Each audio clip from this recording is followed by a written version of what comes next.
Buenos días. En primer lugar, felicitar a los ponentes de ayer por sus magníficas exposiciones. Y vamos a comenzar el día de hoy con la ponencia a cargo de Nastasia Potocka. Ella es investigadora postdoctoral en Derecho Laboral en la Universidad de Luxemburgo y doctora por el Instituto Europeo de Florencia. Ha realizado estancias de investigación en Seúl, Corea del Sur. También ha trabajado para la OIT en Ginebra y para otras universidades, como puede ser la Universidad Ca' Foscari de Venecia. Y es autora de diversos artículos, numerosos artículos en derechos sociales, nuevas tecnologías y plataformas digitales en su mayoría. Así que, without further ado, I give the floor to Nastasia.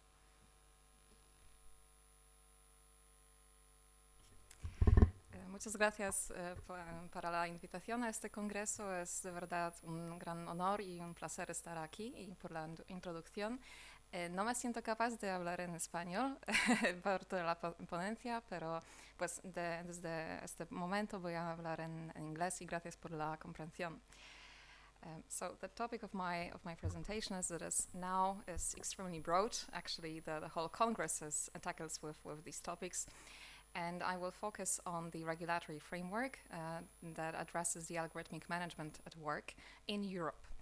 And mostly I will focus on the Platform Work Directive. In a while I will say exactly why I consider it as worthwhile to focus on that particular instrument. I will also bring into the picture some national regulations tackling algorithmic management of work, both regarding platform work and beyond. And then I will provide a brief overview of the AI Act, time permitting, also to finish on this broader picture of where we stand now, looking at the regulatory landscape. So, ¿esto va? I don't know.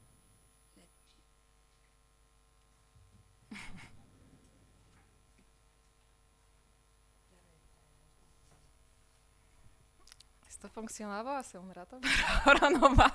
Problemas del directo. Okay. Okay. All right. So, in the first place, the question that comes to our mind is why to talk about platform work so much in the context of algorithmic management. And the first reason is that, as we all are aware of, it is really a credo, a genesis of the algorithmic management in general, and the very term was coined in that context.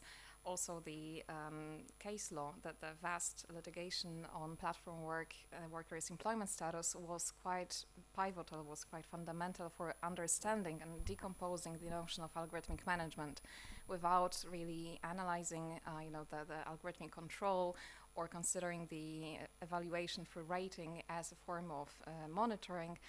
We wouldn't be speaking probably about the platform work as an employment relationship.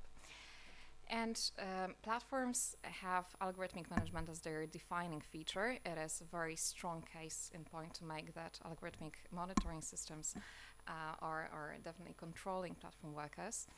And still, as we'll see later on from my presentation, the vast majority of both case law and that tries to mobilize, let's say, GDPR rights in the context of lack of algorithmic transparency still emerged in the context of platform work, and a lot of regulations are on algorithmic management are tied to the platform work sector. There are many risks while trying to broaden the picture, because obviously algorithmic management and the AI is not only now tied to platform work, it is much broader a phenomenon. But most of the still expertise and evidence that we have stems from platform work. So we need to be quite careful in trying to juxtapose our or extend our conclusions also to the broader sectors of the labor market. And finally, the Platform Work Directive that is adopted now is to date the most comprehensive regulation on that matter, and many scholars are now reflecting on whether this can be a template as a model for broader regulations. So that's why I will now try to provide a little bit more nuanced overview of the provisions of the directive that are proposed in Charter 3 of that instrument. In fact, we do not have the algorithmic management is not a legal term. Rather, the directive defines two sets of decision-making systems and monitoring systems. So as for automated decision-making systems, these are systems that are used to take or support decisions that significantly affect those that perform platform work, including working conditions. And here we have an open catalog of some of these working conditions. It's important to have a look at that working conditions, because later on in certain provisions of this chapter 3 of the directive, not all of them are actually included in certain rights.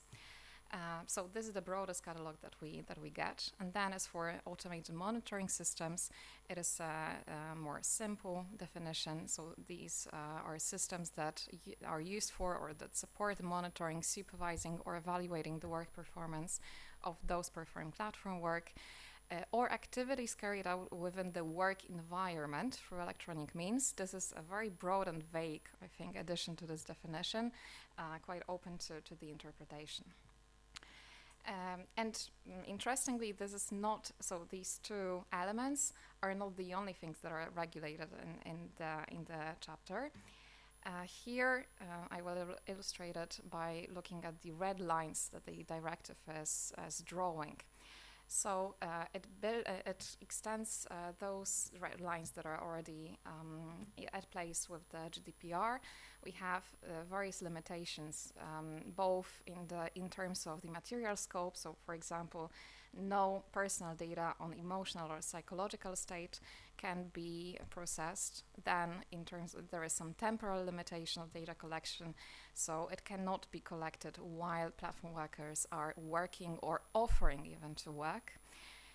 Then there are some certain purposes for which data cannot be processed, for example, to predict the exercise of fundamental rights, which is an excellent addition, also a very broad one. And some other, here there is some catalog. And as I pointed out before, it not only considers the automated decision-making systems and automated monitoring systems, but also automated systems supporting or taking decisions that affect persons performing platform work in any manner. So also, I'm assuming not only those that affect them significantly. And there is a broadening of the personal scope, not only people performing platform work, so regardless of the status, but explicitly those that are in the selection process. Okay, so we see that the more we read in detail those provisions, the more granular and fragmented and differentiated the personal scope of the provisions and material scope of them as well. Now, probably the longest provision in this chapter is the one on transparency. And here again, on the one hand, we see that people performing platform work should be informed about all types of decisions that are supported by automated decision-making systems, even if they do not affect them significantly. So it is a little bit broader than the very definition of automated decision-making systems. However, then we see that a certain information about these systems only concern a narrower catalog of what we saw in the definition, the main definition. So it's a closed catalog. We see it concerns the usage and introduction of these systems, the categories of data, the relative importance of the main parameters in automated decision making, the aim of the monitoring systems, but the grounds only for certain automated decision-making decisions. No, for example, what is covered is the suspension of the account or the refusal to pay, but not information about working time or access to training. Then there are other provisions going beyond the mere right to information, like the portability of personal data, or the information about systems that affect platform workers directly, no, not significantly, but here we have another term yet to interpret. Moving on, there are important provisions on the human oversights of automated systems. Here we learned that platforms should evaluate the impact of individual decisions. including on working conditions and equal treatment at work. This is one of the few times that the directive mentioned equal treatment or non-discrimination, which I think is problematic. In case there is some high risk of discrimination detected, or in case there is an infringement of rights of people performing platform work, the platform should take the necessary steps, including, if appropriate, it should modify or discontinue the system. It's again rather discretionary for the platform to decide what these appropriate steps are. Further, we have human review of a decision taken or supported by automated decision-making systems, which includes the right to explanation and a contact person, also right to a written statement. Here again, the catalog of the information discovered by this provision is narrower. It doesn't concern all decisions that are supported by automated decision-making systems. In particular to one of the aspects, meaning the restriction, suspension, or termination of the account, the directive provides that this decision should be taken obligatorily by a human being, right? And then there is a right to review the decisions, and in case of the rights infringement, the platform should rectify the decision and again take discretionary necessary steps to avoid such decisions in the future.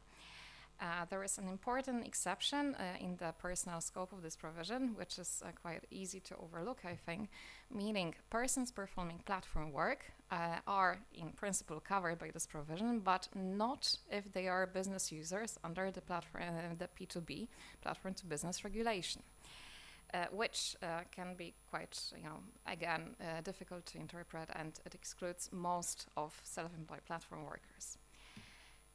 Now, as for health and safety, I believe it's the most fully fledged provisions in terms of the impact assessment under this directive. Platforms should evaluate the risks of algorithmic management to workers' safety and health and assess if the safeguards are appropriate. They should take preventive and protective measures, and they are not allowed to use algorithmic management that leads to undue pressure. And also it covers here, again, a broader scope, not only all automated decision-making systems and automated monitoring systems, but those systems that affect platform workers in any way. It doesn't need to be a significant effect. Plus, member states have some obligations to ensure that really effective reporting channels are provided in this respect. Again, I think that this is, in a way, a model regulation, a model provision, which could be also adapted to other aspects like non-discrimination, for example, which is currently not the case in this directive. However, again, this is problematic in terms of the personal scope. Only platform workers with employment status are covered by it. Now, important developments in the collective bargaining aspect. For example, those decisions that are likely to lead to the introduction or to substantial changes in the usage of algorithmic management need to be, platforms have to inform and consult on these issues. There is some perhaps inspiration from the German legal system now on the fact that representatives can be assisted by expert of their choice, however, if necessary.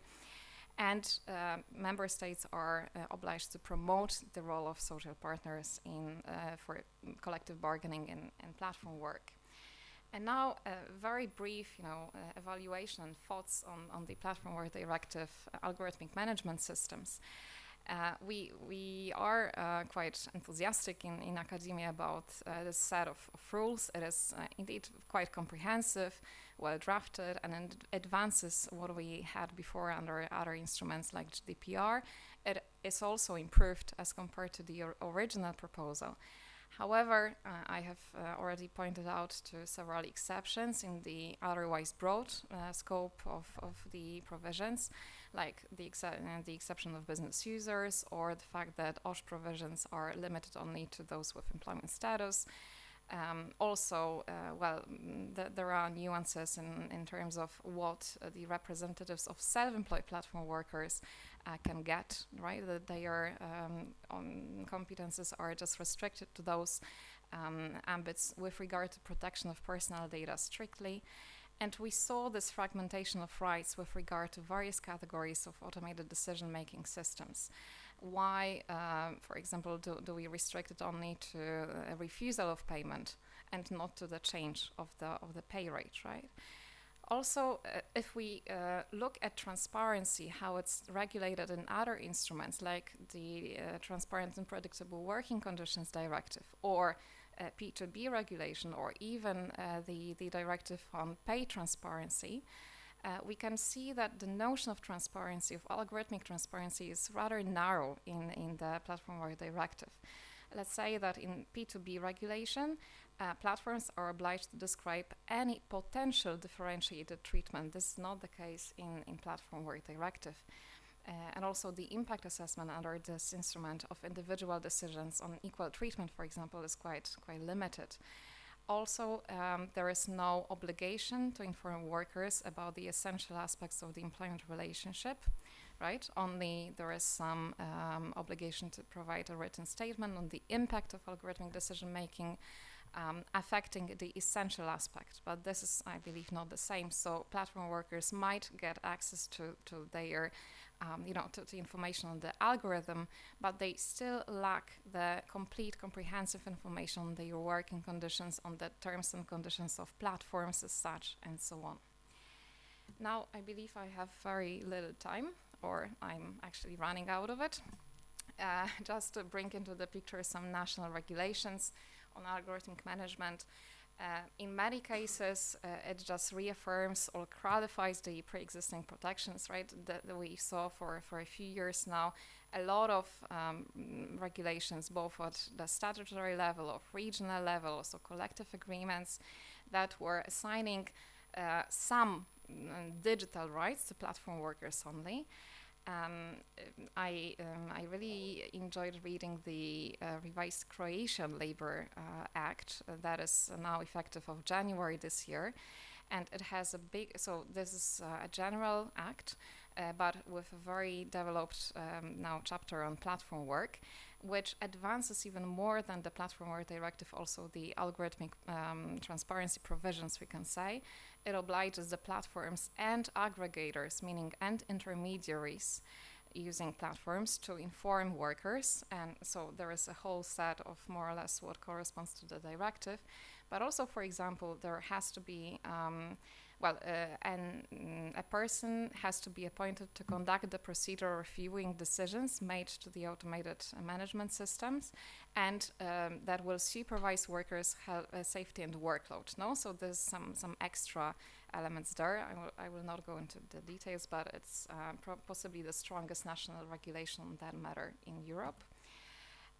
There are some regulations that are detached from platform work context. Some of them are the Portuguese Decent Work Agenda, which focuses on collective bargaining and non-discrimination, as well as the transparency broadly defined. An interesting transposition method, I believe, as the Italian legislative decree on that transposes the Transparent and Predictable Working Conditions Directive, and in that instrument, not in the General Labor Code or in a regulation considering platform work, we have some new algorithmic management rights. And now, no time, I guess. I mean, we are all aware of the pyramidal architecture of Artificial Intelligence Act. Now I'm bringing it up because it's when we criticize Platform Work Directive for not addressing for the broader implications of algorithmic management, right? So just being limited to platform work by default, right? By nature of this instrument. The other thing that we have at the moment is the AI Act that has some relevant provisions for the labor market. However, again, the definition of AI doesn't cover all automated decision-making systems, of course. There is important provision on what is prohibited. So AI systems that are created to infer the emotions of a natural person in the areas of workplace, with an exception, however, that it's not the case when such systems are placed on the market strictly for medical or safety reasons. Again, this can potentially create some big loophole. And also, well, most of the applications of AI at work will be classified as high risk, with, again, important limitations, namely, firstly, AI systems have to be intended to be used for the purposes that are covered in the annex, and also only those systems that present a significant risk to harm to the health, safety, fundamental rights of natural persons, including by not materially influencing the outcome of decision making, will be covered as high risks. And here, guidance of the Commission will be issued and will be much needed to inform the interpretation of this provision. Sorry. Also, well, no time for that, but I believe it's important to reflect on the general purpose AI, generative artificial intelligence at a workplace, which escapes this pyramid of risks that we saw on the last slide, because it is detached from the sectoral applications from the context of its deployment. Here, whatever, it depends just on the impact capabilities. And at a workplace, there will be difference in the application of generative AI, for example, for CV screening optimization or for the creation of some personal training programs. There are different levels of risks that are posed, and still we will have to really understand how to categorize them in our context. Okay, I will skip the material provisions on the obligations of the parties, and I will just finish really with this broad overview that at this stage we really lack a comprehensive regulation of algorithmic management and AI in Europe. That platform work on the one hand is too narrow in personal terms, and AI Act clearly does not, is an omnibus regulation, it's not specific enough, it has many gaps and poses regular interpretational challenges too. So is there a need for such a specific targeted instrument? And here, before, we are all inclined to say yes, because we are aware of the many gaps that are currently, but also before, reflecting on that, and also in which instrument, by which means, not to create an overly fragmented and multi-layered system of legal system. It requires a detailed fitness assessment of the traditional legal instruments and their intersections, which is still untested. So we can now, for example, here see that occupational safety and health risks that are posed by algorithmic management are covered, to analyze them, what applies, what not, what the gaps are. These are only a few instruments that will be applicable to answer that question. So with that, I finish, and thank you very much for your attention, and I look forward to the discussion.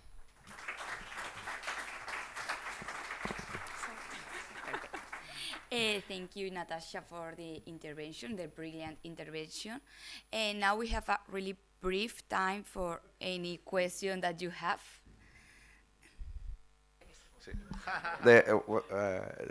Just a very small question. Here in Spain, we are kind of very proud of the legal situation, like we consider ourselves to be pioneers, and that we have done a very good job in the regulation of management, of EA and in management, particularly in the platform, but also with this algorithm information right of worker representative.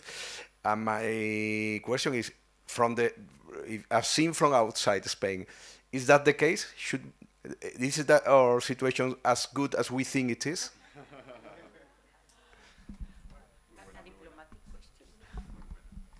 No, I was always quite impressed by the first regulatory interest that used to be in Spain, both on the level of platform works and now more broadly for the AI. I think it's there are many collective agreements, there are many regulations. Indeed, the lay rider is an interesting instrument, I think.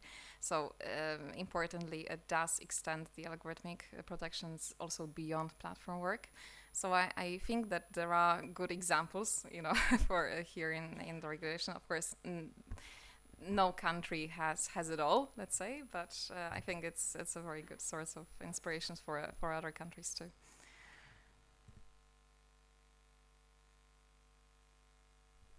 Any question? It's okay?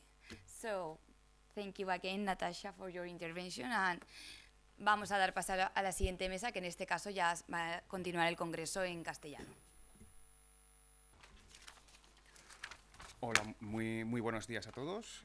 Pasamos con el siguiente panel, con la intervención de los profesores José Luis Goñi-Sain y Beatriz Rodríguez Sanz de Galdeano. Tampoco necesitan demasiada presentación, dos grandes especialistas dentro del derecho del trabajo y de la seguridad y la salud en el trabajo especialmente. Vienen de la Universidad de Navarra, de la Universidad Pública de Navarra. Perdón. Y el primero en intervenir será el profesor José Luis Goñi-Sain. Es catedrático de Derecho del Trabajo y de la Seguridad Social en la Universidad Pública de Navarra. También ha sido letrado del Tribunal Constitucional. Actualmente combina su labor investigadora y docente con la presidencia del Consejo de Navarra, que es el máximo órgano consultivo de la Comunidad Foral de Navarra. Dirige el Grupo de Investigación de Derecho del Trabajo de la Universidad Pública de Navarra y su investigación se centra principalmente en temas de derechos constitucionales y prevención de riesgos laborales, siendo uno de los mayores especialistas, como decía, de seguridad y salud en el trabajo, con una vastísima producción al respecto. Es investigador principal del proyecto de investigación Inteligencia Artificial y Prevención de Riesgos Laborales, retos para la normativa preventiva y en materia de responsabilidad, concedido por el Ministerio para el periodo de 2022 a 2025. Y sin más preámbulos, le paso la palabra. Muchas gracias. Muy buenos días, un saludo a todos. Está puesto, ¿no? Muchas gracias, David, por las palabras de presentación. Incluso esas coletillas que has añadido, que no estaban en lo que yo te pasé. Por tanto, quiero matizar, no soy ningún especialista. Dejemos las cosas claras porque uno genera expectativas y luego no se cumplen. Bueno, y lo digo con sinceridad. Es decir, no soy ninguna autoridad y por tanto las cosas que yo voy a comentar seguramente pues son de todo conocidas y es probable que les aporte poco, con lo cual pues ya les pido disculpas anticipadas. Bien, quiero agradecer a los dos directores de este congreso, a Adrián Todolí y a Iñasi, que está por ahí también, y en fin, a todo el equipo que ha estado, pues en fin, de apoyo para que este congreso, bueno, tuviera el éxito que está teniendo. Bien, voy a hablar del uso de los sistemas de inteligencia artificial y prevención de riesgos. Vamos a hablar conjuntamente, separadamente, pero vamos a hablar los dos, la profesora Beatriz Rodríguez de Galdeano y yo. Nos hemos repartido de la siguiente manera. Yo me voy a ocupar de las obligaciones y ella va a hablar fundamentalmente del tema de la responsabilidad. Vamos a hablar de la ley fundamentalmente, no solo de esta ley, hablaremos de las dos directivas, sobre todo la profesora Rodríguez de Galdeano, de las dos directivas o que están en proyecto todavía, en esta materia de productos defectuosos y de responsabilidad extracontractual en materia de IA. Bien, vamos a ver qué tiene el reglamento de inteligencia artificial sobre la ley, vamos a decir, sobre prevención de riesgos laborales. Y podemos empezar diciendo que todo y nada, porque toda la ley va de prevención. Y por otra parte, nada, porque prácticamente no hay casi ninguna mención a la materia específica de lo que es prevención de riesgos laborales. Por tanto, vamos a ver qué es lo que regula, que es básicamente en torno al concepto de riesgo, que es de lo que me voy a ocupar fundamentalmente, de delimitar porque creo que ahí está un poco la clave, es donde pivota todo, y lo que va a determinar, por otra parte, digamos, los usos, posibles usos, lícitos, no ilícitos o lícitos parcialmente, de los sistemas de inteligencia artificial. Entonces, bueno, voy a tratar un poco de contrastar los conceptos, el concepto de riesgo que constituye uno de los tres elementos básicos de configuración de este reglamento de inteligencia artificial. Bien, permítame una brevísima introducción respecto al reglamento. No soy quien para criticar, porque mi criterio pues, vale poco, pero sí quiero de alguna manera comentar o poner de manifiesto algo que va a ser como una constante de lo que voy a estar comentando, y es un poco el carácter incompleto, vamos a llamarlo así dulcemente, al reglamento de inteligencia artificial. Es un texto que ya lo sabemos todos, tremendamente complejo, muy técnico, difícil de interpretar, no hecho para juristas, hecho por técnicos, y donde los juristas, pues yo al menos, nos encontramos un poco incómodos, con una normativa que tiene 113 artículos, con 183 considerandos, que tienen casi un valor cuasi normativo, que es donde uno entiende algo y que es a donde hay que acudir, porque hay muchas cosas que están en los considerandos y no aparecen luego reflejadas en el texto normativo. Pero digo que es incompleto porque en el ínterin, en el proceso de elaboración de esta norma, se han producido, bueno, ya lo sabemos todos, una cosa muy, muy, muy importante, que ha determinado de alguna manera esta, vamos a decir, configuración un poco ya casi obsoleta, hay que decirlo, porque de repente, con esta innovación que en el curso del propio trámite parlamentario, bueno, trámite parlamentario en lo que sea, pues se ha producido, pues ha alterado la propia sistemática, porque la sistemática de la norma iba orientado a un determinado tipo de riesgo, son los riesgos crónicos, frente a los riesgos, vamos a decir, excepcionales o extremos, y en el último momento nos hemos dado cuenta que hay otros riesgos más graves que los que estábamos de alguna manera tipificando. Y esto yo creo que lo ha desestructurado un poco. Entonces hemos seguido con el proyecto inicial y hemos introducido una adenda al final, donde lo que hacemos es añadir, no sé si a modo de pegote, perdón la expresión, no es lo correcto, pero extrasistemáticamente hemos introducido una cuestión que prácticamente es medular, yo entiendo, en este tema, que es todo lo relativo a los riesgos, vamos a decir, extremos. Entonces, se le dedican 5 o 6 artículos a este tema y los, vamos a decir, el núcleo entero prácticamente se dedica a los riesgos, a los riesgos, bueno, un determinado tipo de riesgos, ¿no? Los que entrañan un alto riesgo. Y esa es la regulación, y en eso descansa básicamente el reglamento de inteligencia artificial. Bien, hecha esta pequeña introducción, me voy a centrar un poco en identificar el riesgo, compararlo con el riesgo que utilizamos o que utiliza la ley o la normativa de prevención de riesgos, ver un poco cuáles son las concordancias, en qué elementos comparte el reglamento y por otra parte nuestra normativa, la ley de prevención de riesgos, y dónde están un poco las divergencias. Porque al final la empresa tiene que aplicar todo y habrá que ver qué es lo que tiene que aplicar en esta materia en concreto de prevención de riesgos el proveedor y qué es lo que tiene que aplicar el empresario. Bueno, en esa idea pues voy a comentar, en fin, una serie de cuestiones.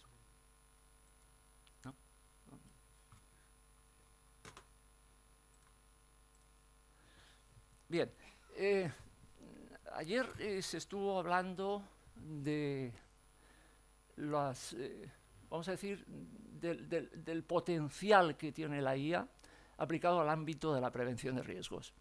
En las magníficas intervenciones que hubo ayer, pues quedó perfectamente reflejado ese tema y yo no voy a abundar.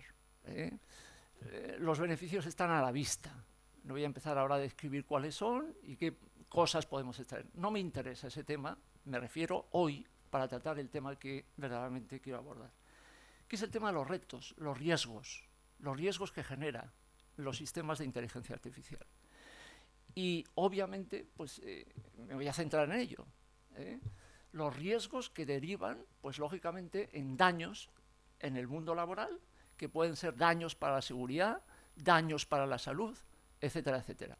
Daños que provienen no solamente de un funcionamiento, vamos a decir, erróneo, de los propios errores que puede conllevar cualquier sistema de IA, sino también del propio funcionamiento imprevisible de los sistemas de inteligencia artificial. Este es un factor que en este momento va a determinar también el carácter del riesgo. Vamos a tener riesgos más o menos previsibles y otros con alta probabilidad de imprevisibilidad.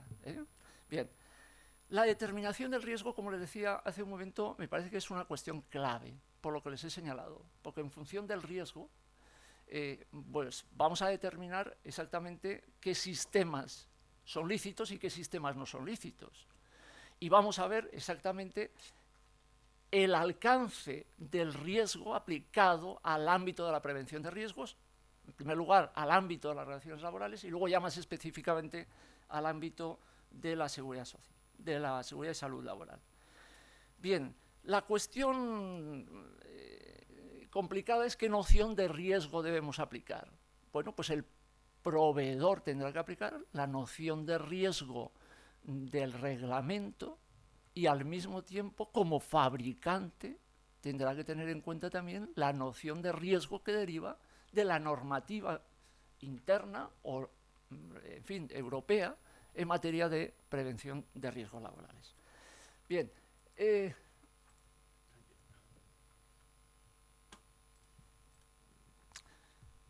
vamos a ver cuáles son los caracteres que comparten y cuáles son las divergencias que se dan entre las dos normativas, entre el Reglamento de Inteligencia Artificial y la Ley de Prevención de Riesgos. Bueno, ambas normativas comparten una cosa que es muy evidente, que es el propio concepto de riesgo. Si vamos a la definición de la Ley de Prevención de Riesgos y a la definición que da el Reglamento de Inteligencia Artificial, vemos que hay una coincidencia. En definitiva, es la probabilidad de que sufran un daño que, bueno, derivado del trabajo, en el caso de la Ley de Prevención de Riesgos, en el caso de RIA, habla de una combinación de lo que es esa probabilidad de que se produzca ese daño combinado con la dimensión del trabajo. Bueno, podemos decir que más o menos ambos sitúan, y este es un elemento central, digamos, el punto donde pivotan vamos a decir, las dos normativas es en el concepto de riesgo. Bien, este es un elemento claro y evidente. Se construye sobre el riesgo y sobre la prevención. Esto es algo evidente. Y por otra parte, comparten también el mismo objeto, en tanto que tratan de identificar y estimar esa magnitud para, en su caso, bueno, pues si se puede evitar, si no se puede evitar, bueno, pues reducir, y si tampoco se puede reducir, bueno, pues controlar.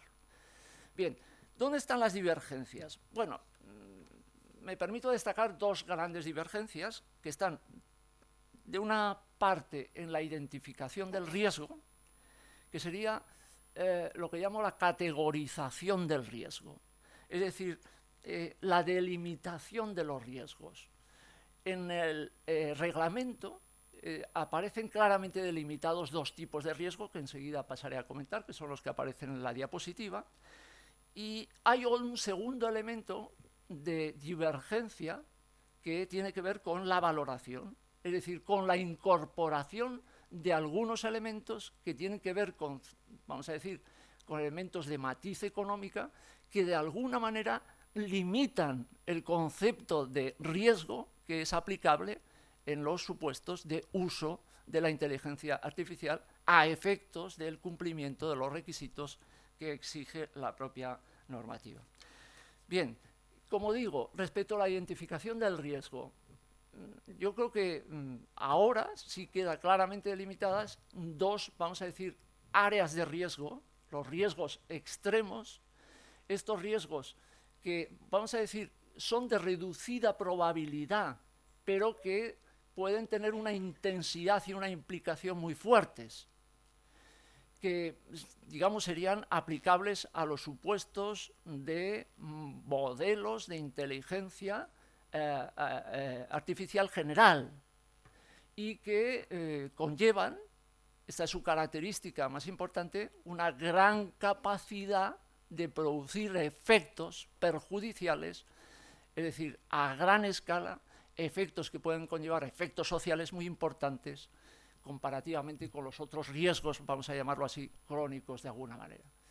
En fin, estos riesgos que los califico como extremos o que el reglamento los considera como sistémicos, bueno, pues tienen verdaderamente una importancia que quizás inicialmente no se le dio y que se le ha dado con posterioridad cuando se ha descubierto que verdaderamente los problemas que en este momento se están detectando van fundamentalmente por esta línea.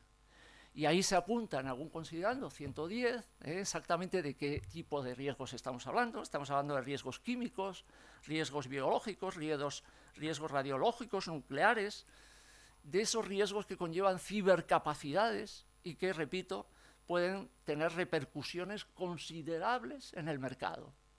Estos son los riesgos que reciben un pequeño tratamiento en el reglamento de inteligencia artificial, frente a los riesgos crónicos que han sido desde el principio los que el legislador de la Unión Europea ha considerado, que son estos riesgos de alta frecuencia, pero de una intensidad más reducida que los otros riesgos, los riesgos de alguna manera sistémicos. Bien, y aquí lo que hace el reglamento, que ya lo conocemos todos, es establecer un sistema de clasificación de riesgos, dando lugar a lo que hemos dado en llamar todo el mundo esa pirámide de riesgos, donde, bueno, pues en la mitad de la escala más o menos se sitúan esos riesgos que de alguna manera han sido definidos como alto riesgo, ¿no? Y donde posteriormente lo que se ha hecho es diseñar un sistema más o menos planificado de ámbitos o materias en los que principalmente se proyecta este tipo de riesgo específico. Bien, lo conocemos todos porque ya sabemos de qué riesgos estamos hablando. Aquí la cuestión es preguntarnos de alguna manera qué carácter tiene esto, es decir, esa relación que se ha establecido en el anexo 3 y que tiene que ver en el ámbito de la relación laboral con determinados sistemas de riesgo dirigidos bien a la selección o bien a adoptar determinadas decisiones.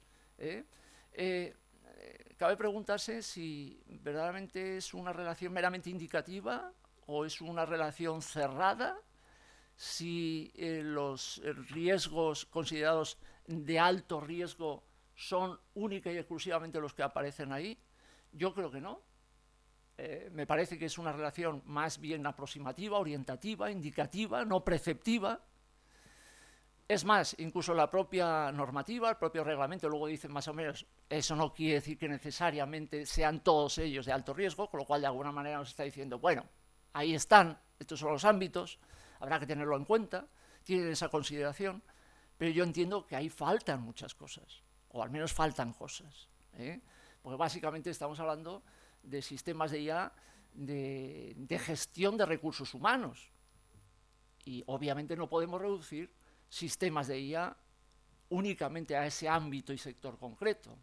Nos estamos olvidando de que hay sistemas de IA aplicados en la industria directamente, donde no hay ni siquiera tratamiento de datos personales, no dejan de ser sistemas de IA, o qué sé yo, se me ocurre, en el ámbito de la seguridad y salud, sistemas de IA inteligentes respecto de equipos de protección individual, etcétera, etcétera. Es decir, ¿dónde los encajamos? ¿Esos han quedado fuera? ¿No son riesgo específico de alto riesgo? Bueno, insisto, yo creo que es simplemente una cuestión meramente indicativa. Bien, y el segundo elemento de diferenciación que tiene que ver con la valoración del riesgo. si comparamos la ley de prevención de riesgos, el riesgo en la ley de prevención, en la normativa laboral nuestra interna, y si lo comparamos un poco con la normativa europea, vemos que aquí hay unas diferencias sustanciales. Y esto lo tenemos que tener muy presente cuando hablamos, porque evidentemente la normativa europea va por otro camino bastante distinto al que habitualmente nosotros creemos que es de aplicación. Y tenemos que tener en cuenta considerando que a mí me parece que es clave y revela la filosofía de este reglamento de inteligencia artificial. No olvidemos que detrás de esto hay y está una industria de la inteligencia artificial, y que se quiere potenciar esa industria, y que la normativa no está precisamente por favorecer a ultranza el respeto al límite de los derechos, no está por esa línea. Todo lo contrario. Lean esto con detenimiento y verán. Fíjense lo que dice. A fin de garantizar la coherencia, y empieza diciendo, evitar la carga administrativa innecesaria, costes innecesarios. ¿Qué costes van a ser? Costes económicos, evidentemente.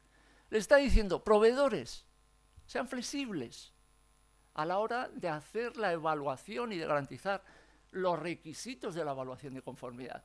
Deben ser flexibles, o sea, no se puede ser más directo. Deben ser flexibles en cuanto a las decisiones que tomen en esta materia. Pero añade, la clasificación de un sistema de IA como de alto riesgo debe limitarse, es decir, va recortando. Y dice, a los sistemas de IA que tengan un efecto perjudicial importante. Esto ya lo ha destacado antes Natasha. Y sigue diciendo todavía más, la limitación hay que reducirlo al mínimo posible. ¿Para qué? Pues para evitar restricciones innecesarias en el comercio internacional. Esta es la filosofía del reglamento. Y esto no lo podemos perder de vista. Y esto va a condicionar, y yo no sé a qué niveles, la aplicación del reglamento en el ámbito de la relación laboral. Porque tenemos que tener en cuenta dos cuestiones que delimitan considerablemente su aplicación en el ámbito laboral. Por una parte, el riesgo considerable. Fíjense, antes les he leído el considerando 46, ahora estamos en el 53. Es el anverso y el reverso. Allí está diciendo, hay que limitar exclusivamente aquello que comporte perjuicio importante. Y aquí nos dice, si no constituye perjuicio importante, fuera de la aplicación del reglamento. Primera limitación, consideraciones económicas, comercio, funcionamiento del mercado. Por tanto, aquí hay otro elemento, ingrediente económico muy importante que de alguna manera se ha introducido. Nada tiene que ver esto con nuestra ley de prevención de riesgos. Nuestra ley de prevención apuesta por prevenir el riesgo sin límite. Aquí el riesgo es un riesgo muy acotado. En primer lugar, por consideraciones de orden de magnitud del propio riesgo, y en segundo lugar, por consideraciones de orden económico. ¿A qué me lleva a mí a considerar? Me lleva a considerar que buena parte de los sistemas de IA que estamos manejando y trabajando en esta banda están excluidos del reglamento. Básicamente por dos criterios. Primero, porque a priori los sistemas de gestión algorítmica de recursos humanos entrañan un peligro para la seguridad y salud. Dejamos aparte los derechos, de momento. No me he ocupado de ello en esta ponencia. Y segundo efecto, pueden tener efectos, lo sabemos todos, pero esos efectos, ese impacto negativo, ¿cuándo se produce? Se produce de una manera diferida, paulatina, porque básicamente los riesgos son riesgos psicosomáticos que se producen transcurrido un tiempo. ¿A qué me lleva a considerar esto? Pues que si esto lo aplicamos, pues prácticamente la mayoría, y seguramente me estoy equivocando en esto que estoy afirmando, y no se queden con lo que estoy diciendo, hagan ustedes de mis palabras lo que quieran, pero es una deducción. Yo quiero creer, no me gusta, pues que la mayor parte de los sistemas de inteligencia artificial van a quedar fuera del reglamento. Van a quedar fuera. ¿Qué significa eso? Pues que no van a tener los proveedores que aplicar la infinidad de requisitos que ha establecido la normativa. o al menos tenemos una sensación de incertidumbre. Porque ¿quién es capaz de poner el cascabel al gato aquí? Y de decir que hay un perjuicio importante. Y a mí me parece que este es un debate crucial respecto a la aplicación del reglamento de inteligencia artificial. A mí no se me alcanza saber exactamente hasta dónde llega, en nuestro caso en concreto, la aplicación del reglamento. Bueno, hay otras diferencias, no voy a insistir mucho en la comparación porque es evidente que cuando hablamos de perjuicios analizado desde la perspectiva de la prevención de riesgos y analizado desde el reglamento, ahí encontramos un elemento que salta a la vista. En la ley de prevención de riesgos le importa un pepino los derechos fundamentales, salvo, cuidado, la salud y la integridad física, etcétera, etcétera. Pero eso es otra cosa. Pero es que al día le preocupan los derechos y por tanto le preocupan los perjuicios que pueda haber. Este es un elemento también, pero bueno, del que yo no me he ocupado por razón del objeto del tema. Bueno, vamos ahora con las obligaciones y creo que, ¿cómo voy de tiempo? Muy ajustado, ¿no? Bueno, voy a intentar ajustarme dentro de lo... A ver, vamos ahora con las obligaciones preventivas. Intentaré resumir lo que pueda. El reglamento sí que ha procurado poner en conexión, digamos, el propio reglamento con todas las directivas y con toda vamos a decir, la normativa de la Unión Europea. Ahora Beatriz nos va a poner justamente en conexión con otras normas de las que yo no me he ocupado, de estas dos directivas y la de productos defectuosos, la de máquinas, la de seguros. Es decir, tenemos mucha normativa al mismo tiempo que es de aplicación, porque esto es un poco transversal. Digamos que el reglamento lo que viene es, de alguna manera, a complementar, no sé si es el término, en fin. Bien, en definitiva, evidentemente, el proveedor tiene que aplicar en el terreno que yo estoy pisando, que es el de la prevención, tiene que aplicar la normativa de prevención y tiene que aplicar la directiva marco. Y, por tanto, el que diseñe algo que tenga un destino específico del ámbito de la relación laboral, tiene que incorporar todo lo que desde el punto de la prevención exige la directiva y en nuestro caso la normativa nacional. Eso parece claro. Pero vayamos por partes, porque antes he distinguido, por decirlo de alguna manera, dos tipos de riesgo. Los riesgos extremos, los riesgos sistémicos. Bueno, pues si vamos un poco a las obligaciones que establece sobre los riesgos, ya les he dicho que apenas le dedica 5 artículos. Y esos artículos son tan vaporosos, dicen tan poca cosa, que verdaderamente es como si no dijeran nada. Y entonces no sabemos cómo se gestiona esto. Y aquí, pues me permito recordar a un documento que han sacado recientemente los 15, vamos a decir, grandes, o las 15 grandes personalidades que entienden en esta materia de protección de datos, lo han publicado recientemente en Science, alertando respecto de estos riesgos sistémicos en el punto en que nos encontramos. No tenemos consensuado un sistema de gestión. Y esto, ellos dicen que es sumamente preocupante, que estamos yendo un paso por detrás de las tecnologías. Y o nos ponemos todos de acuerdo para gobernar internacionalmente esto, que puede tener perjuicios a gran escala, o cuando lleguemos ya será tarde. Bueno, pues esto revela un poco algo de eso, ¿no? Porque si nos detenemos, y aquí he recogido sucintamente lo que dice el reglamento de los artículos 51 a 56. ¿Qué es un modelo de IA de uso general? Algo que tiene una gran capacidad de impacto, etcétera, etcétera. Y luego, bueno, lo que esté así considerado por la Comisión. ¿Y qué hay que hacer? ¿Qué requisitos debe cumplir un proveedor cuando se encuentra con estos modelos de IA de uso general? Dice una cosa obvia: efectuar una valoración de riesgos y adoptar las medidas. ¿Y cuáles? No hay más. No hay más. Esto es lo que hay. Y dice, y notifíquese a la oficina, a la autoridad europea o a la autoridad nacional. Es decir, tenemos un vacío normativo aquí importante, nada menos que respecto de los riesgos, vamos a decir, sistémicos, esos riesgos importantes, porque la ley, el reglamento, no se ocupa de ellos. Vamos a los riesgos crónicos. De esto sí se ha ocupado. y además con una profusión de detalle que cansa realmente leer. Son infinidad de artículos, requisitos, etcétera, etcétera. Bueno, ahí está. Esto está súper minuciosamente regulado. Súper minuciosamente. Y luego el propio reglamento está pidiendo a los proveedores, bueno, aplíquenlo ustedes con mucha flexibilidad esto. Es decir, un poco de contradicción ahí. O usted me pide que aplique estos requisitos o no los tengo que aplicar. Aclaremos un poco, porque estamos jugando a las dos bazas. Y aquí parece que puede haber una colisión, ¿no? De la defensa, por una parte, de los, en fin, la protección, vamos a decir, de la seguridad de salud, frente, por otra parte, los intereses económicos, que no casan muchas veces. Y aquí se ve enseguida. Bueno, en todo caso, ahí están los requisitos. Voy a ir sintetizando, porque si no, me corta y yo termino y no quiero pisar el tiempo. Bueno, a ver, un minuto para acabar. Bueno, pues me voy a las conclusiones, con perdón. Vamos a las conclusiones. Y si es necesario ya lo comentaremos. Bueno, resumo.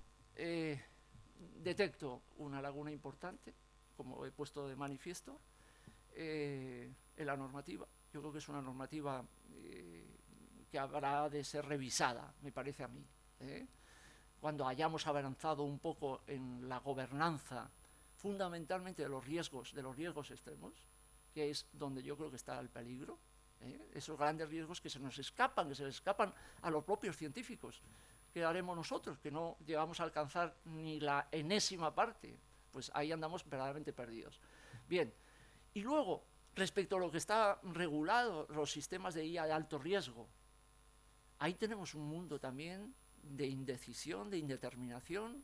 Yo, al menos, no alcanzo a entender exactamente cuándo un proveedor está obligado a cumplir con toda esa retahíla de requisitos que exigen, teniendo en cuenta esos condicionantes que está estableciendo desde el punto de vista incluso económico y desde el punto de vista de la magnitud del riesgo. Bien, en todo caso, y resumiendo ya, aparte de los requisitos que se exigen al proveedor, que por cierto tendrá que tener en cuenta en el desarrollo, diseño, etcétera, etcétera, todo lo que tiene que ver con la prevención, porque tendrá que incorporar, porque ya hemos dicho que la normativa de prevención no afecta a la normativa que pueda haber en otros sectores, viene a complementar. Por tanto, el proveedor tendrá que incorporar esos principios preventivos también en su propio diseño.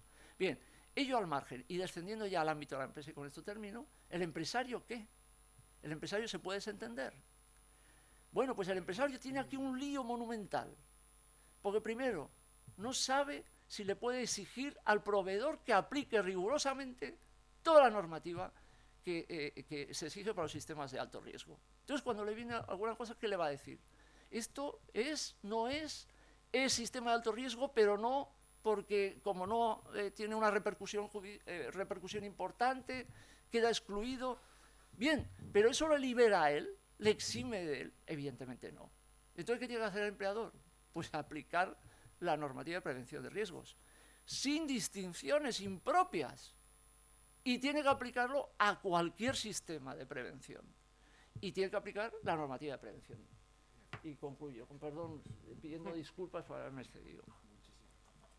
Muchísimas gracias, profesor José Luis. Lo siento por...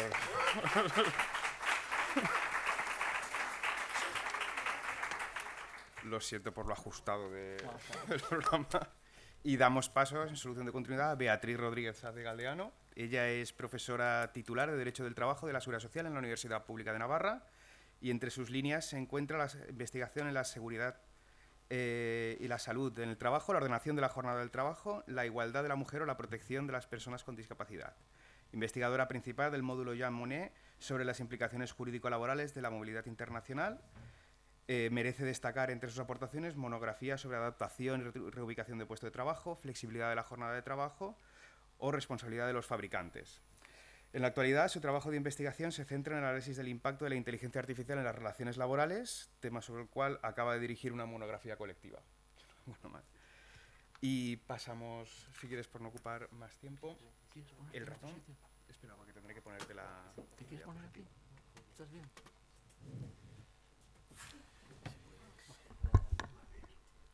Buenos días a todos. Voy adelantando. Mis primeras palabras han de ser de agradecimiento a los organizadores del Congreso, al profesor Todolí y al profesor Beltrán. Reconozco una envidia sana por la oportunidad de haber organizado en un momento tan oportuno este Congreso y ha concitado a compañeros que llevan ya tiempo trabajando y que nos estamos leyendo los unos a los otros en este bosque de incertidumbre, de conceptos indeterminados que comentaba también ayer Ignasi. Y por eso les agradezco enormemente la oportunidad de estar aquí. Mi intervención, un poco en la línea que adelantaba el profesor Goñi, trataré además de ganar un poco de tiempo. Quiero partir un poco de contextualizar, aunque ya se ha dicho aquí de qué hablamos, pero sobre todo por las implicaciones que tiene desde el punto de vista de las obligaciones tanto del fabricante como del empresario. Y luego haremos algunos apuntes sobre las normas incipientes en materia de responsabilidad. Como verán, ya ayer se había hablado mucho desde un punto de vista más conceptual, incluso filosófico, de por dónde deberíamos ir, y mi intervención en ese sentido va a ser mucho más llana, en el sentido de que voy a bajar a la realidad de ahora qué obligaciones tiene el fabricante, qué obligaciones tiene el empresario y cuáles son las responsabilidades. Todos sabemos ya a estas alturas de qué hablamos, estamos hablando tanto de máquinas inteligentes, robots avanzados, software de gestión, equipos de protección inteligente, drones que pueden sustituirnos en situaciones peligrosas, equipos de trabajo que se conectan con Internet de las Cosas, que incluso pueden reportar nuestro estado de salud, llevar a cabo evaluaciones de riesgos dinámicas. Esas son todas las posibilidades que nos ofrece la técnica. A la hora de regular tendríamos que pensar pues, cuáles son las características de esta nueva tecnología que hace que lo que hasta ahora veníamos haciendo la hayamos tenido que repensar. Una de las principales es que se basa en un tratamiento masivo de datos que puede tener intervención humana o no. Las posibilidades de recopilación de videovigilancia son infinitas. Encima los dispositivos se pueden interconectar. Existen aplicaciones que quizás desconozcamos y así como antes nosotros comercializamos un equipo y un producto y en ese momento el producto estaba completo, ahora el producto puede seguir mejorando, creo que todavía no aprendiendo porque la tecnología no está tan desarrollada, pero sí que es cierto que este es un factor que hasta ahora cuando regulábamos estas cuestiones no estaba. Las utilidades son infinitas y algunas rayan la ciencia ficción, las comentaba también ayer el profesor Beltrán, son capaces incluso de influir en nuestras actuaciones, pueden afectar a la evaluación, al seguimiento, a la promoción de los trabajadores y todo esto nos plantea que, como digo, la normativa tradicional, tanto de seguridad como de responsabilidad, pues necesite de alguna manera ser revisada. ¿Por qué?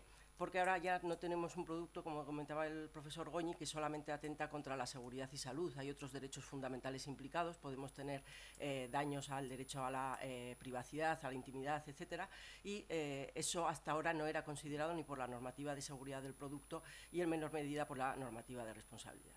También se han multiplicado los agentes de la cadena, tenemos un fabricante, un proveedor, pero también tenemos la posibilidad de que haya actualizaciones, fabricantes de pequeños componentes, de software que se incorpora a ese producto, el propio empresario puede meter mano en el producto y llegar a convertirse en fabricante y todo esto son elementos que a la hora de regular las obligaciones lo tenemos que tener en cuenta.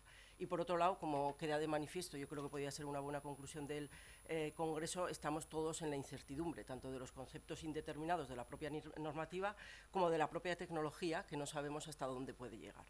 Y por otro lado es cierto que existe un interés económico que ha estado de fondo en toda la regulación porque los agentes le decían a la Unión Europea, regula, necesitamos un poco de seguridad, pero no nos limites demasiado porque necesitamos competir con China, con Estados Unidos y no nos pasemos de frenada con el modelo de gestión del riesgo. Todo esto ha estado de base en la regulación y lo tenemos que tener en cuenta.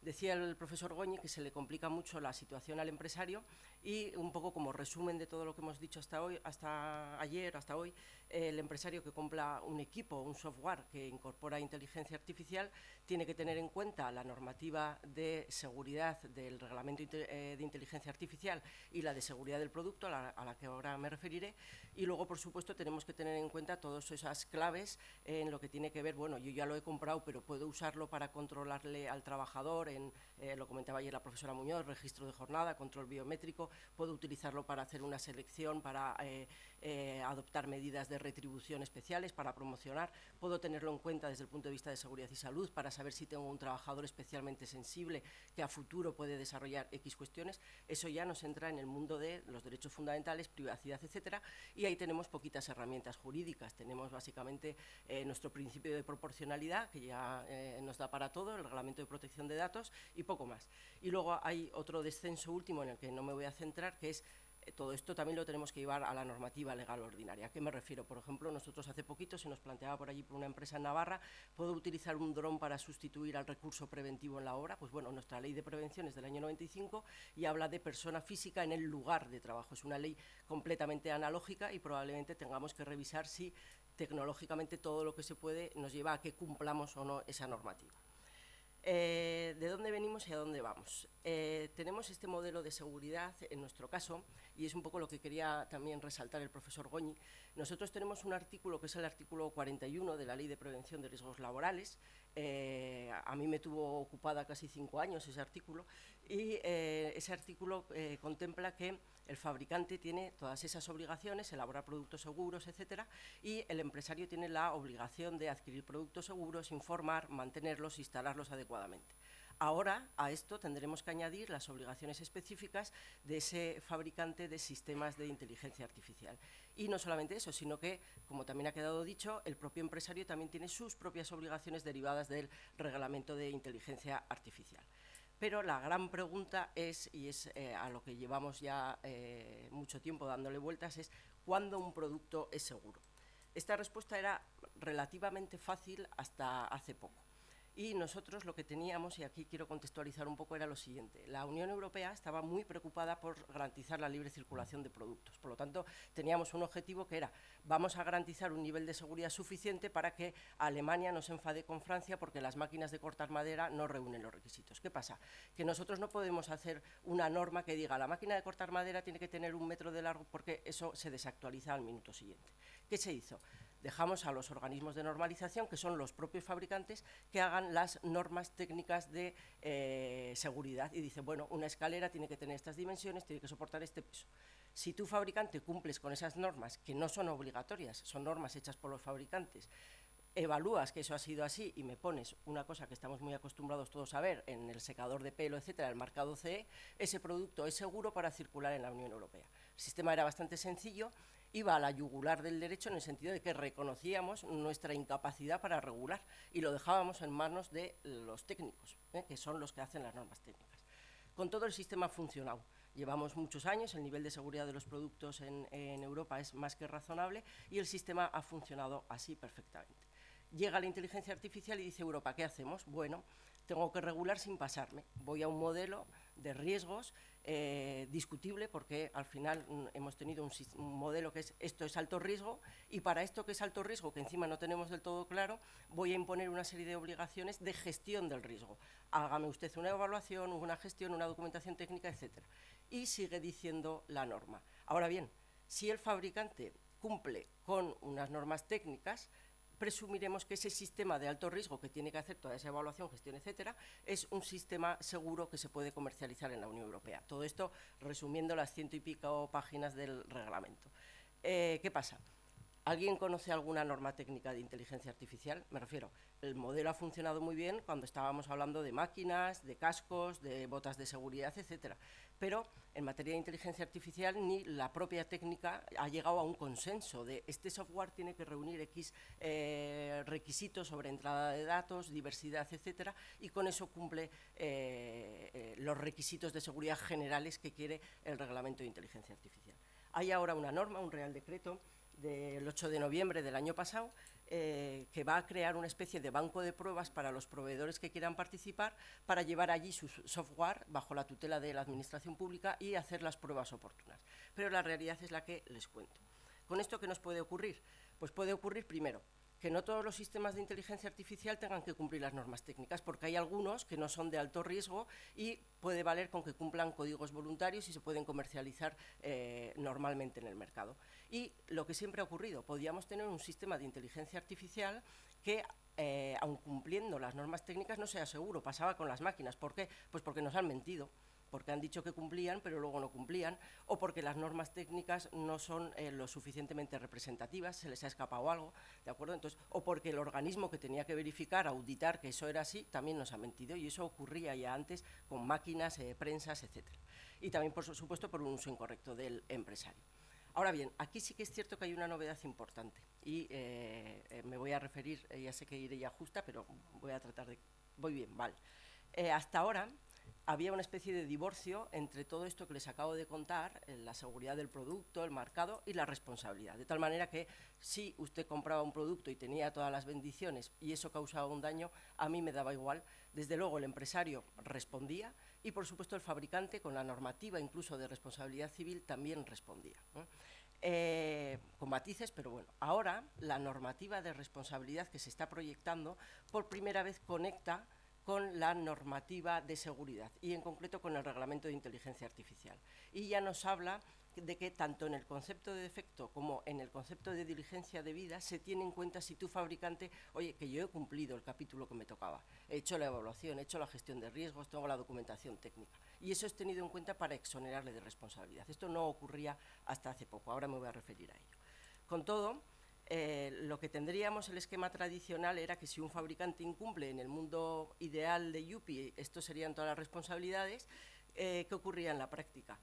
Que en el ámbito laboral, cuando un trabajador sufre un daño porque el equipo no está en buenas condiciones, rara vez se dirige al fabricante, se dirige directamente al empresario y en el mejor de los casos es el propio empresario el que plantea un litis consorcio y lo trae al pleito al fabricante que le ha vendido la escalera que no funcionaba. Eso era así antes e intuyo que va a seguir siendo así ahora, ¿de acuerdo? Que va a ser difícil que el trabajador llegue al fabricante o quiera llegar. Luego tenemos también entre medio los seguros de responsabilidad civil por accidente que generalmente lo solucionan y desde un punto de vista procesal ahí queda todo. Y no solamente eso, creo que luego va a hablar el profesor Goerlich, pero sí que quería hacer un apunte del tema de la responsabilidad administrativa. Llevamos también más de un día hablando de todas las obligaciones de IA. Y verdaderamente la pregunta es, bueno, ¿y un desarrollador de programas de este tipo de alto riesgo tiene que estar asustado por lo que le pueda ocurrir? Yo no sabía que existía ese reglamento de inteligencia artificial, los trabajos de gestión técnica, todo ese rollo no lo he cumplido. Pues no sé hasta qué punto, porque el reglamento contempla un sistema de vigilancia, una autoridad europea, que sobre todo también está pensando en que cuando detectemos productos peligrosos se puedan retirar del mercado. Pero cuando nos vamos a la responsabilidad en el ámbito sancionador, ¿alguien conoce una inspección del producto? Eso no existe en nuestro país. Existe una inspección de trabajo de la que nos acordamos siempre cuando hay que sancionar, pues esto que lo haga la inspección de trabajo, pero que objetivamente no llega. ¿Cuál es la realidad? Que tenemos un accidente de trabajo en una empresa o en un caso determinado podemos tener alguna fuga por lo que sea del sistema de inteligencia artificial y acudirá al inspector de trabajo y propondrá una sanción al empresario. Pero la competencia respecto del producto que no cumple los requisitos no es del inspector de trabajo para proponer ni de la dirección de trabajo. En el mejor de los casos habrá un funcionario en industria que irá, igualará un parte de lo que ha ocurrido allí y propondrá la correspondiente sanción conforme a una ley especial que es la ley de industria, que es la que regula la responsabilidad administrativa de los fabricantes. Eso en el mundo analógico tradicional, que entiendo que también a estos proveedores con sistemas de IA habría que aplicárselo. Estamos complicando las cuestiones, todo ello sin decir además que existen 17 consejerías de industria con su correspondiente funcionario. Por lo tanto, si el accidente ocurre en Murcia, pero la máquina se ha fabricado en País Vasco, tendremos más problemas. Sin más, por dejar el apunte. Y dos apuntes, una referencia muy breve a la normativa de responsabilidad, todavía tengo un poquito de tiempo. Nos vienen ya estas dos normas, la primera ya está aprobada, que es la de productos defectuosos, y la segunda es la normativa de responsabilidad civil extracontractual en materia de inteligencia artificial. Con esto se contemplaría el bloque del que he hablado antes de seguridad, ¿de acuerdo? Entonces, al margen de lo que ocurra con la responsabilidad administrativa, en responsabilidad civil vamos a tener estas normas. Se ha discutido mucho y habrán oído hablar de la posibilidad de reconocer personalidad jurídica, etcétera. Todo eso quedó atrás, a los robots y demás, todo eso quedó atrás y ahora lo que tenemos es estas dos normas que tienen carácter complementario y lo que contemplan la que aparece a la derecha de la pantalla, es la responsabilidad subjetiva en materia de IA, pero contempla un elenco de facilidades probatorias. ¿Por qué? Porque entendemos que el perjudicado puede tener dificultades técnicas para demostrar que ha habido un incumplimiento por la complejidad del propio producto. y la otra, la de productos defectuosos, se basa en una responsabilidad, en teoría, de carácter objetivo, basada en el defecto del producto, comprobar eso nos basta, pero atenuada con una serie de causas de exoneración. Muy brevemente, la Directiva de Productos Defectuosos se ha tenido que actualizar. ¿Por qué? Porque los conceptos tradicionales teníamos que adaptarlos para que incluyeran, primero, en el concepto producto, los archivos de fabricación digital y un tema muy importante, control del fabricante. El fabricante tiene el control del producto cuando autorice la integración, interconexión o suministro por un tercero de un componente, incluidas actualizaciones o mejoras de programas informáticos. Y también cuando autorice modificaciones sustanciales en el producto. ¿De acuerdo? En este caso, el fabricante sigue manteniendo el control, por lo tanto, él va a seguir siendo responsable. Esto varía respecto del mundo analógico, porque antes el fabricante, en el momento de la comercialización, acababa. Pero como sabemos que ese producto puede necesitar mejoras, actualizaciones, si eso está bajo el control del fabricante, todavía él sigue siendo el responsable.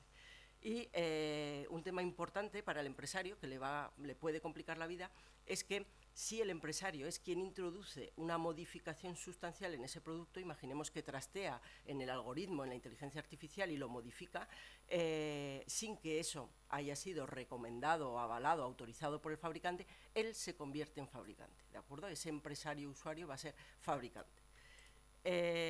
A partir de aquí, el tema basilar es cuando un producto es defectuoso, y alude un poco a un conjunto de circunstancias, la presentación, el uso razonable, etcétera, e incluye cuestiones novedosas relacionadas precisamente con la inteligencia artificial. Por ejemplo, el efecto sobre el producto de otros productos, la interconectividad, el momento en que se introdujo en el mercado y, sobre todo, el momento en que dejó el control del fabricante, o sea, más allá incluso del momento de la comercialización.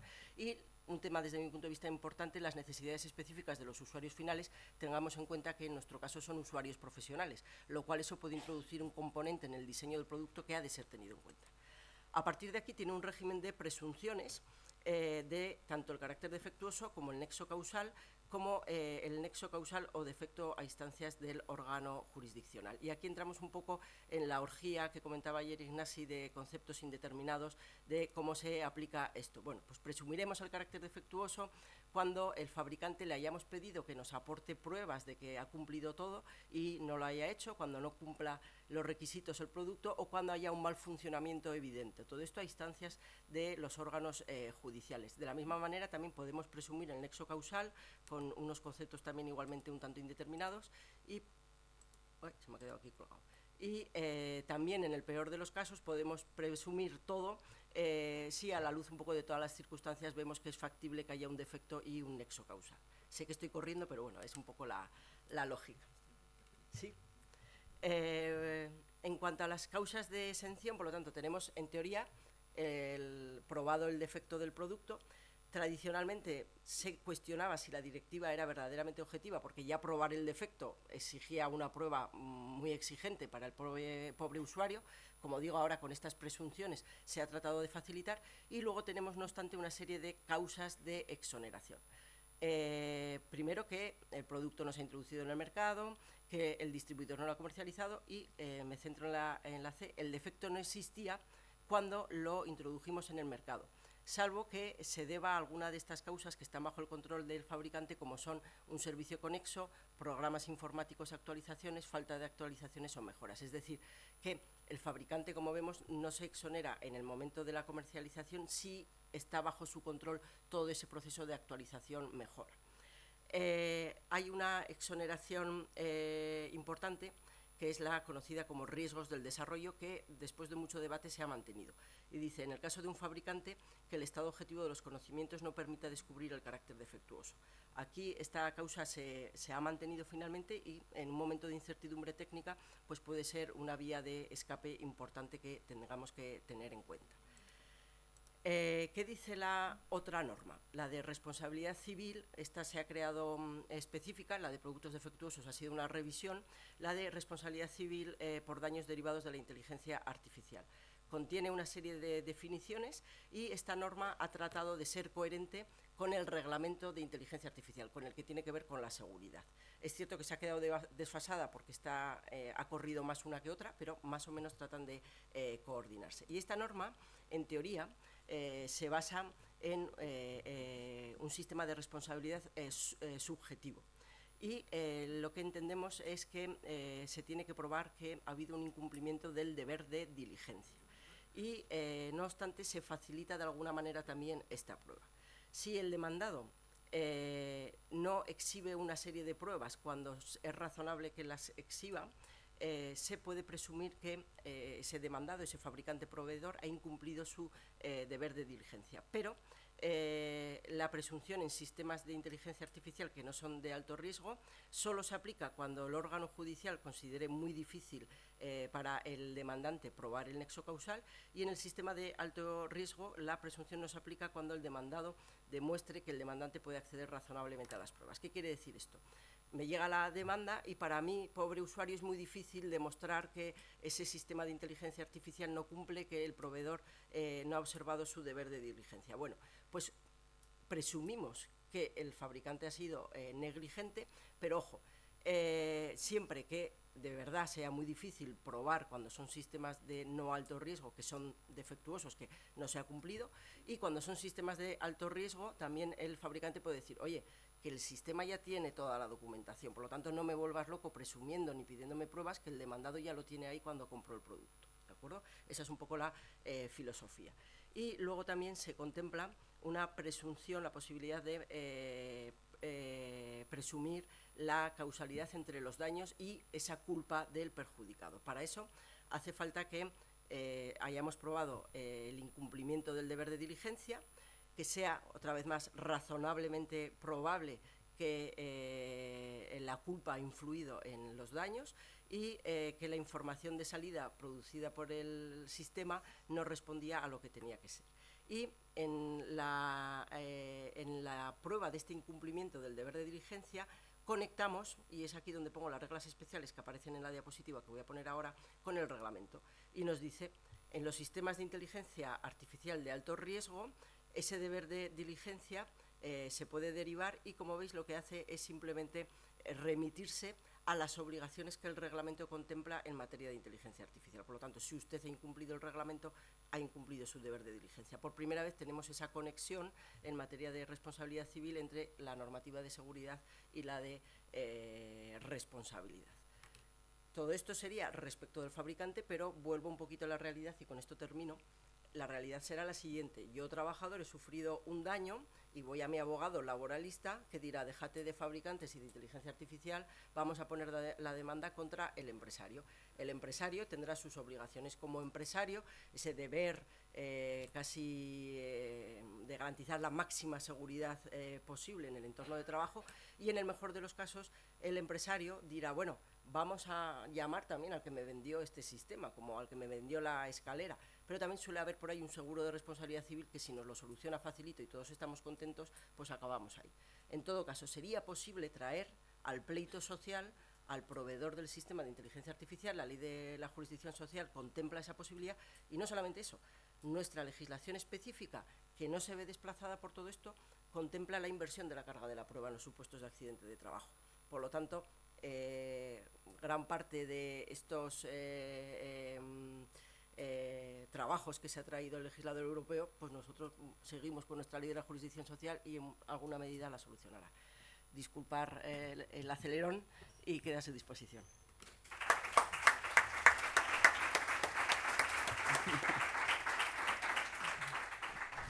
Muchas gracias a la profesora Beatriz por su intervención, y abrimos un pequeñísimo turno de preguntas. Si alguno de los asistentes quiere preguntar algo a los profesores José Luis y Beatriz.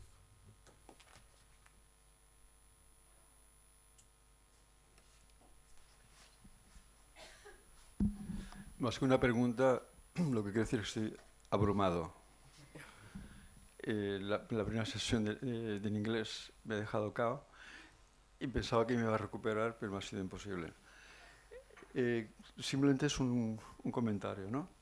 El año pasado me apareció un artículo y decía GPT que yo no entendía lo que era GPT, es un General Purpose Technology. Es una tecnología de propósito general. Entonces, si la inteligencia artificial la consideramos una tecnología de propósito general, como por ejemplo la electricidad, un reglamento que regule la electricidad como tecnología de propósito general es como coger agua. Es muy difícil coger una cosa que se te escapa por todas partes, ¿no? Sí que me parece interesante ir al producto, y entonces se podría ver que en el salpicadero del coche no funcionan bien los chivatos o alguna cosa, es ir más bien al producto.